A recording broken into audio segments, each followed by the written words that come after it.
this was the weekend of spectacle. It was the spectacle of various balloon catastrophes or averted balloon catastrophes or first contact with intelligent life elsewhere in the galaxy. But it was also the weekend of the Super Bowl. You're not allowed to call it that. It's the big game. You'll be sued into oblivion for saying the Super Bowl at a broadcast medium. They will send a wet team to your house. It was the Super Bowl, and, I got to say, on Monday's episode when I talked with Bomani Jones, and, he picked correctly. He picked Mahomes and the Chiefs, so good on him for that. But I remember the one thing we talked about was like we talked about the Damar Hamlin near-death experience in the NFL and the way in which it was like very quickly metabolized into a feel-good story. Man, the NFL has nothing on the American military and what they did with Pat Tillman for the Super Bowl or what they always do with Pat Tillman. Because, man, you want to talk about retconning a disaster into a positive story in a recruitment ad. Good God. Did you see that? The Pat Tillman shit that they did during the Super Bowl? And then, like, today, I saw this guy who, like, hosts some, like, military podcast, like, Murphy's Law with Jack Murphy. And then he's like, guys, like, enough with the conspiracy theories. My friend was the guy who shot Pat Tillman, and he said it was a tragic accident. That was one of the funniest things I've seen, like, just on so many levels. And the people defending him were like, do you really think that if a terrible crime was committed, that if you admitted to it, it would ostracize you from your friends, it would ruin your professional life, probably tear apart your family, ruin your financial life? Do you really think that no one would talk after 30 years? Like, we didn't find out about, like, Bob Carey's entire skeleton, like, just not even skeletons in the closet. I would say an entire house worth of skeletons, like 30 years later. Skeletons in the closet. Finally felt bad about it. Like, skeletons in the closet or ears on a necklace. Yeah, a truly hysterical argument, but nothing will be funnier to me ever than, like, I actually know the guy who killed Pat Tillman, and, like, he's nice. So, like, I know. Can you give up the conspiracy shit? Look, I know the allure of conspiracy theories, and a lot of people talking about, like, did I burn his journals? Yes, I did, but that was only because they were covered in Hello Kitty stickers, and he dots his I's with little hearts, and I wanted to spare the family that kind of disgrace. I didn't want his family to find out that he was corresponding with social fascist collaborator Noam Chomsky. But yeah, like, okay. Also of note in this year's military spectacle, the flyover of the stadium in Arizona was done for the first time by an all-female fighter pilot squad. So, there we go. Ladies, they're doing big things. The gynocracy is rising. Male authority and power are being systematically degraded. Men are no longer allowed to watch or participate in the big game, lest they be shot down like an orbital octagon by our crack team of all lady fighter pilots. Talk about the halftime show. We got Rihanna coming in at the halftime show. And what I appreciated about this halftime show is that it was a subtle and tasteful application of Illuminati satanic energy harvesting. It was tasteful. It was subtle. Yes, my orgone energy was harvested for Illuminati satanic purposes. But you know what? I thought Rihanna looked great. I love the floating iPhones. And I also love Trump being a catty bitch about the whole thing. It honestly felt to me like a salute to the airborne toxic event. All the backup dancers looked like they were like hazmat beekeeping costumes. Just like, folks, let's give it up for protecting yourself from hazardous chemicals flying through the air. It's the new world now. This is your life. Get used to it. Make it fashionable. Super Bowl halftime show brought to you by vinyl chloride. It's the chloride that turns into hydraulic acid when it meets the atmosphere. It's the fog that turns you inside out. From that it's fine. It's okay. Go back to your homes. Okay, so like Trump did two separate posts about Rihanna. One before the halftime show where he said she'd be nothing without her stylist. That's incredible. He's awesome. And then another one after where he said it was comprehensively the worst Super Bowl halftime show of all time.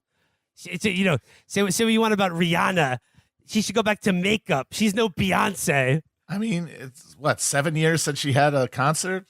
Again, this is a little low energy. I think Trump's onto something here. She was pregnant. She's pregnant. Okay. That's no excuse for being fat. Then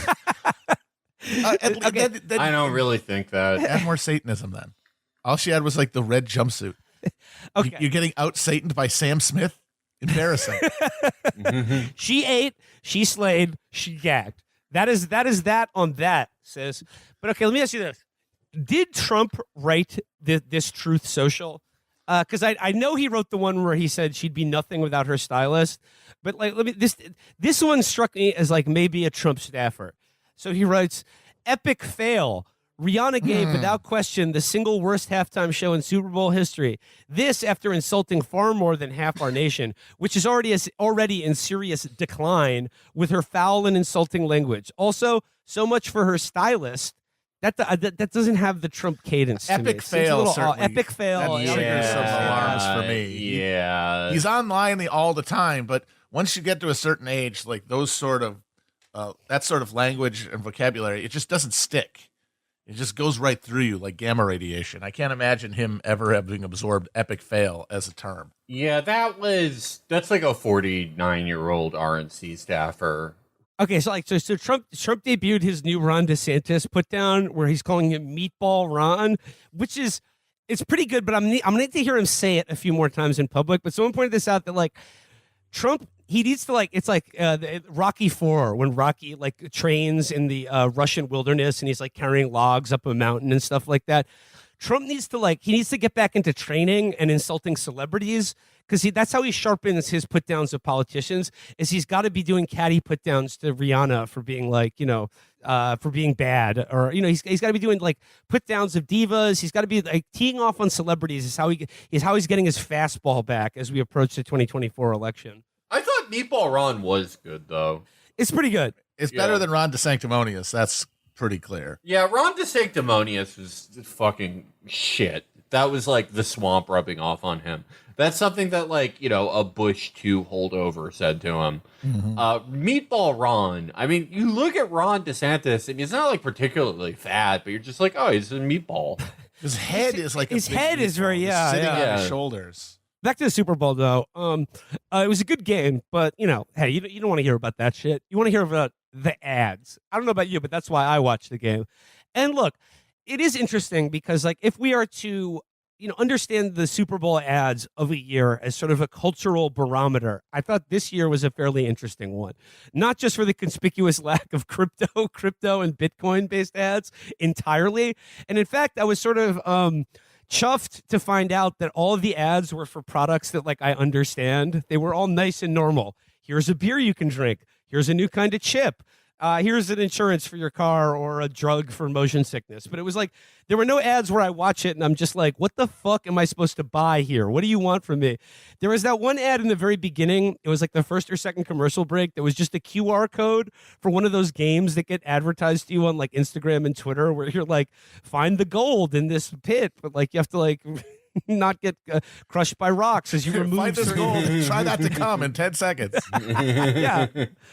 That was the only one I was like slightly confused about. But if we're reading this Super Bowl and this crop of ads as a cultural barometer, I think that the very clear message from like this crop of ads is that wokeness is over. The advertisers are done doing ads with messages. They're done doing ads that are supposed to be socially relevant or woke of any kind. And we're returning now. They're taking advantage of the often overlooked, but this country's most precious natural resources. I'm talking about celebs. They brought this. We're going to show all of our best celebs. They're going to be in ads. They're going to be cutting it up. They're going to be doing goofs and spoofs. But this wokeness shit, we're done with it. We're going back to having fun, watching the game. Except for the U.S. military. They haven't gotten the message yet, though. They had the color guard were like in a rainbow shape at the beginning of it. And then, they had the all-female flyover. So, as usual, the big lumbering U.S. military is the last to know about the cultural shift. I'm going to be honest. I did not watch a second of it. I was just passively rooting against the Philadelphia Eagles. And you know what? I love Patrick Mahomes. Especially love Jackson Mahomes. I love their wife or sister. I'm not really sure what's going on there. What nature of relationship that is. I think Jackson's skits and dances are fucking awesome. I think God smiles on them. They saved us from a lot of annoying posts. Those wonderful brothers. Felix loves Travis Kelce, but hates his goofus ass brother. Fuck him. Yeah. Who's Oh, were they on opposing teams? Yes, there was brothers. There were brothers on opposing teams in the Super Bowl. Travis Kelce and Gomer Kelce. I don't know the other guy's name, but he's on the Eagles. That would be an amazing storyline of football. Wasn't the fucking most boring game ever? well, Felix, you didn't watch the game, so I'd like to share with you a couple of the big ads from the game. I'll describe them to you here. This is I'm just like I highlighted like the best and worst Super Bowl ads. According to the New York Times, the best ad, in their opinion, was the sort of was Brighter Boston. This is a commercial for Sam Adams beer that is advertising that their beer has a lighter color now. So they've taken their classic advertising character, like, you know, sort of like the Sam Adams equivalent of Spuds McKenzie, which is Boston shithead. And they've shown that now Sam Adams lager now has a lighter, crisper golden color. And what if the city of Boston were also nicer? They're saying, like, what if we made the city of Boston lighter, so to speak?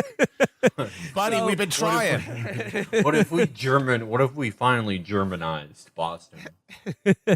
Well, this one was like, you know, you got to see, like, you know, Red Sox fans, like embracing Yankees fans. You got to see Kevin Garnett being nice to people. You got to see a young Vietnamese man walking around with both eyes still intact. But so like that was a good one. There was another busting riots.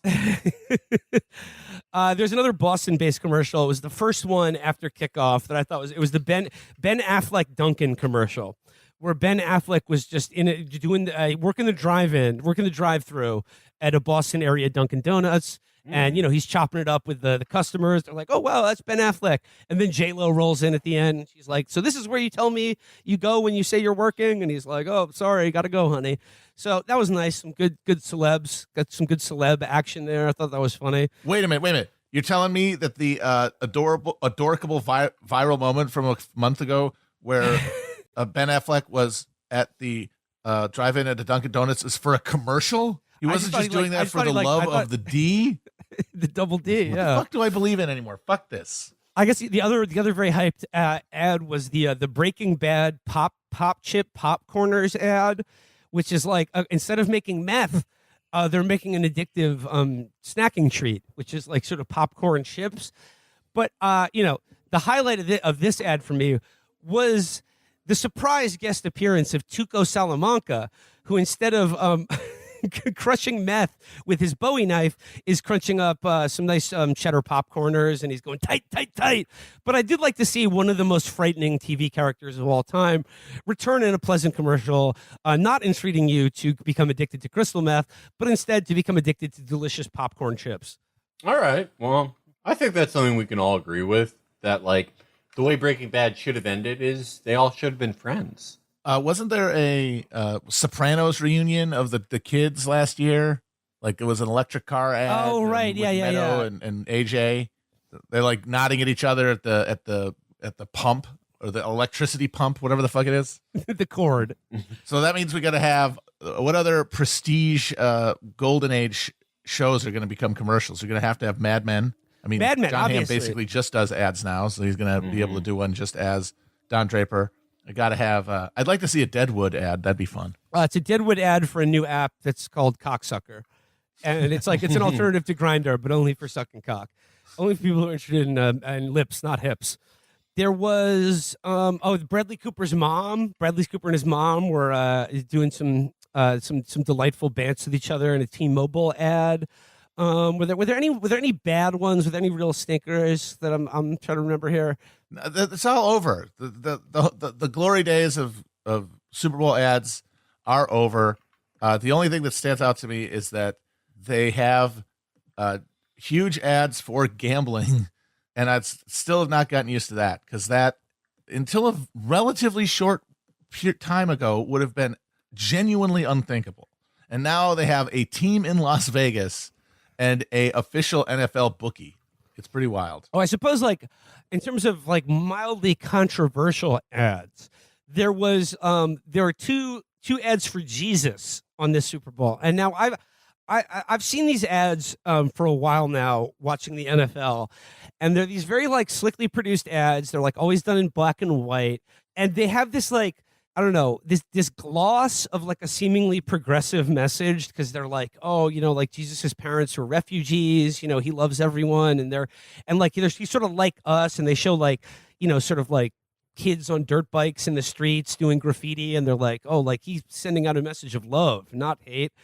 And like they, they're tend to highlight not white people, and like I said, it has this superficial gloss of progressive values, trying to be like, hey, Jesus, he's pretty cool. He's just like one of us. He's a regular guy that loves people and wants you to just sort of be cool. But then it comes to find out that the people funding these ads are Hobby Lobby. Essentially, they're part of a huge lobbying effort to criminalize not just abortion but all kinds of contraceptive health care in this country. So, yeah. So the Jesus ad.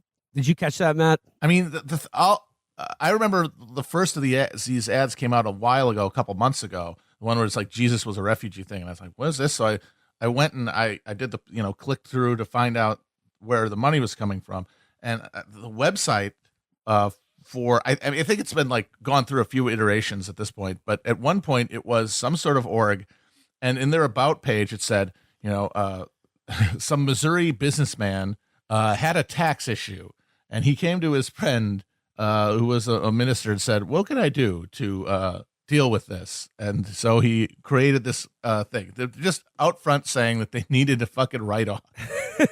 Yeah, I love stuff. Every few years we do have like a slick Christian ad campaign that's like, either like, like now where it's like, oh, Jesus wouldn't have canceled anyone either for being an immigrant or being racist. But before it was like, do you remember those billboards that would have like Abe Lincoln or like Jonas Salk on them? And they were like, he did it because it was right.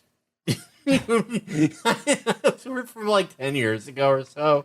I more remember as like billboards or ads that would feature like Abe Lincoln or Albert Einstein being like, your fetus could be them. Don't kill it. Well, yeah.